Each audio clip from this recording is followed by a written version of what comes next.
So let me give you 5 steps to really utilizing the power of positive thinking, even though I said this is about negative thinking. And then let me show you how to use negative thinking in an assignment, how to make negative thinking something that's useful for you. So step number 1, decide to develop the habit right now, the habit of focusing on what's right in your world instead of what's wrong. The habit of focusing on what you do have instead of what you don't have in a situation. And as basic as that is, and as well as you know it, you've got to make it a habit, because those habits form the chain of your ultimate character, of who you become and how you end up living your life.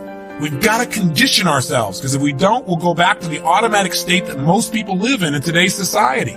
The way to develop the habit is to go on a mental diet. I did this several years ago. As positive as I was, and I was going through unbelievable pain at the time. I'd had some major disappointments, some frustrations. I felt like I'd given it all. But what turned me around is one day I picked up this book called The 7-Day Mental Diet. It was a little tiny little booklet. And all the booklet really did was, for about 12 of the 14 pages, it challenged me to really see if I could really truly, for 7 days, live my life without one negative thought. And it kept saying throughout the book, now don't just say, yeah, I can do it, and don't just say, I'm going to do it. Think for a while before you commit to this. Don't actually commit unless you're really going to do it for 7 straight days, no matter what. It doesn't mean you don't have a negative thought. It just means that if you have a negative thought, you don't speak it. You set it aside, you forget about it, or you replace it. You say something negative, you go erased. What I really mean is this. Or you say, that's not what I mean. Here's what I mean is this. And you immediately focus on something good. It's not that nothing negative ever comes out. It's that you immediately do not allow yourself to hold a negative feeling, a negative thought for 7 straight days, day and night, even when it gets tough, even when somebody disappoints you, even when you get frustrated, even when you give your all and it still turns up lousy. Listen, if all I did was rant and rave on this tape and you didn't listen to anything else I said, but you took on this 7-day challenge, you can't believe what it'll do to your life. Now, I got to tell you, when I first read the book, I thought, wait a second, being positive isn't going to change my life. I got to deal with the real problems around me, those real challenges that are out there. I don't want to just be positive. Somebody says, how's it going? I go, I'm doing great. And they go, why? You go, I don't know, but I just feel good. I don't want to be that way. I want to be real. I want to be on top of things. But you know what? I thought, wait a second. I can be positive about solutions. I can still notice that there's some challenges out there without being negative about it. I can look at the challenges and say, okay, here's what's good about this. Here's how we can use this. Here's how we can turn this thing around, and continue to focus on that. So I took on the challenge for 7 days, changed my life. Now, by the way, one of the keys is you have to have 7 straight days of being absolutely positive. Not one negative thought, not one negative expression that you hold on to. Got to let go of it immediately. If you do not do this, if you're 3 days into it and you do well, and then you have a bunch of negativity, you got to start over.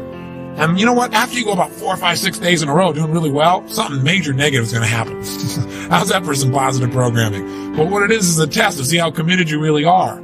I'll tell you something. After 7 days, you feel like a different person. People around you respond to you like you're different as well. All you want to do is establish the habit of noticing what you do have instead of what you don't have. Noticing what's great about a situation versus what's not great. Focusing on solution instead of problems. That's what changes your life. Here's key number 2. Instead of judging yourself and others, decide, remember these are decisions, decide right now to become curious instead of judgmental. But remember, when you find fault in other people, when you start noticing constantly how they've wronged you, how this person is not good enough, or they're too egotistical, they're too proud, or they don't really care about people, as soon as you start judging other people, you just got to remember something. If you start judging other people, you can also start judging yourself intensely. If you're angry at other people, there's a very good chance you're angry at yourself as well. Maybe we need to perceive more and judge less. Maybe instead of finding fault with other people, without really thinking about what they've gone through to be where they are this day, maybe we can get really curious about what's making this person be in the state they're in, or what's the motivation behind this person's anger. For example, a lot of times we think somebody's being negative or angry or we're frustrated with them, but we never bother to find out what's really going on. I know myself, I was at a party recently and I fell prey to this. There was a woman who came to the party. Everybody behind her back was talking about how unbelievably egotistical this woman was, how negative she was. But you know what? I sat next to her at dinner time and I got a chance to really find out who she was. I got curious about her. And I began to find out about all the pain she'd been through in her life. What I realized was this woman was just barely hanging on to her life.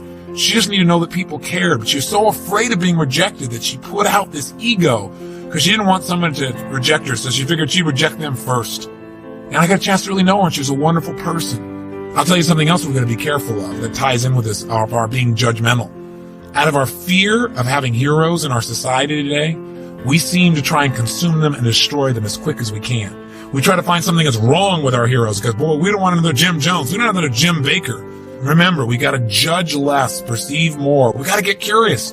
Instead of living in a society where we're so afraid We're so afraid to believe in anything or anyone that we believe in nothing at all, and we lose our power of positive thinking. We try to protect ourselves from things we maybe not even need to protect ourselves from.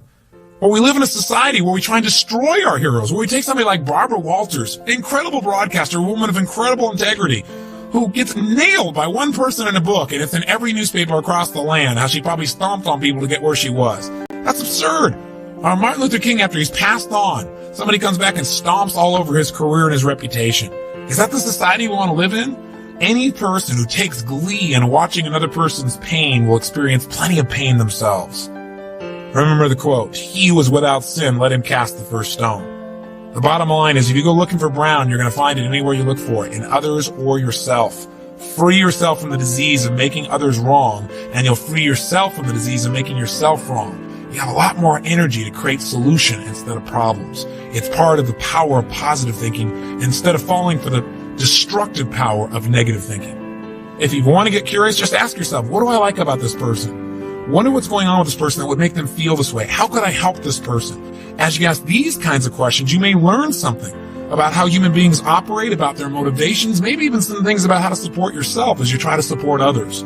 Remember, get curious instead of judgmental. Here's key number 3. If you really want to develop the power of positive thinking as a habit, as a lifestyle, as a strategy for success, then decide right now to find something to appreciate from any seemingly negative person or situation, and develop the habit of giving compliments. See, if you really want to have some more positive feelings in your life, you got to keep focusing on what's right. You got to get curious. And most importantly, you got to find something to appreciate even in the tough times. Because in reality, as we've talked about so often before, the toughest times in your life sometimes provide you with the real resources to change your life.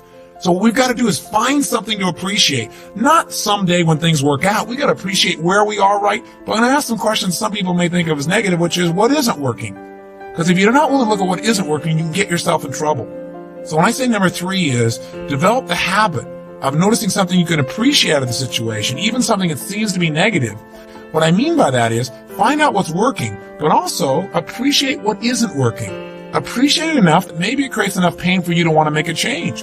Hey, being purely positive all the time is not the ultimate solution. Being purely positive 98% of the time, to me, is the solution. Remember our steps. Number 1, you're going to focus on how it really is. Then I sat down and said, let's see how it really is. Let's not just be positive. Let's stop for a second. How is it really? What's good? What isn't good? What's great? What isn't great in this context? Everything is great, but comparatively, what's great? What's not in both situations? Now, how do you really want it? But one thing you got to remember, you're going to spend most of your time being positive. Once you see how it is, that's it. Decide what you want and make it happen. Don't keep going back and saying, oh yeah, but it's not working. See, balance doesn't mean you spend 50% of your time positive and 50% of the time negative. Remember, balance on a human scale is a little different. Negative experiences are dense, and it doesn't take a lot of those focuses of negative to weigh a lot in your life. Make sure your focus is primarily positive, but at times, at special times that you designate, you're going to say, hey, what isn't working? And allow that pain to drive you to do something that's very positive. That'll change your life. Here's key number 4. Decide not to be perfect. You say, what? I said, decide not to be perfect. One way to make sure you're negative is always trying to be perfect. Because you know what? You're always going to notice you're not. Because you're this thing called a human being.